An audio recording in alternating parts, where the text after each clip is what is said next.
என் பையன் மனசுடைஞ்சு சோகமா இருக்கிறாங்க. அவன் ஏன் சோகமா இருக்கிறான்னு வீடியோல சொல்றேன் வாங்க. போன வாரம் ஃபுல்லா எங்க சர்ச்சில விபிஎஸ் நடந்துச்சுங்க. நான் வந்து டீச்சரா போயிருந்தேன். இவங்க எல்லாம் ஸ்டூடண்ட்ஸா வந்திருந்தாங்க. என் பையனுக்கு வந்து குடுத்த கிஃப்ட் இதுங்க.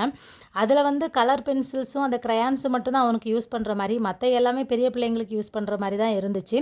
இருந்தாலும் பத்திரமா வைக்கலான்னு எடுத்து வச்சாச்சு. இது வந்து என் பாப்பாவுக்கு குடுத்த கிஃப்ட். அவளும் மூஞ்சில பாருங்க 1000 வால்ட் லைட்டே எரியுதுங்க.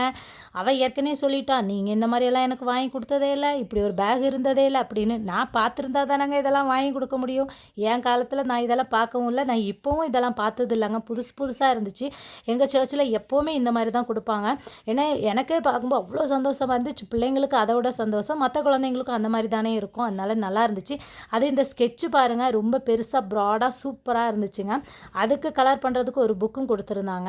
இதில் வந்து ஒரு டயர் மாதிரி ஒரு ரப்பரும் கிளேயும் கொடுத்துருந்தாங்க. அது எனக்கு வேணும்னு கேட்டால் தான் நான் என் பாப்பாட்ட சொன்னேன், "எடி ஒன்றாவது குடுடினா அவன் மட்டும் ஒன்றுமே கொடுக்க மாட்டான், என்னைய மட்டும் கொடுக்க சொல்கிறீங்கன்னு" ஒரே அழுக கதறி கதறி.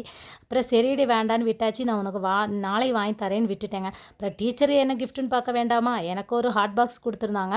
ஏதோ சூப்பராக இருந்துச்சுங்க. எங்கள் வீட்டில் ஹாட் பாக்ஸே இல்லைங்க. யாராவது கிஃப்ட் தந்தால் மட்டும்தான் இருக்கும். ஏன்னா எல்லாம் விலை கூடுதலாக இருக்குது, எப்படிங்க வாங்க முடியும். அதுக்கப்புறம் கடையை காலி பண்ணிட்டு போயாச்சுங்க. அப்படி மட்டும் நினைக்கக்கூடாது. காலமாக தூங்கி எழும்பினோன்னா மறுபடியும் கடையை திறந்துட்டாங்க. உங்கள் பிள்ளைங்க விபிஎஸ்க்கு போனாங்களா இல்லையான்னு சொல்லுங்கள். வீடியோ பிடிச்சதா லைக் பண்ணுங்கள். தேங்க்யூ.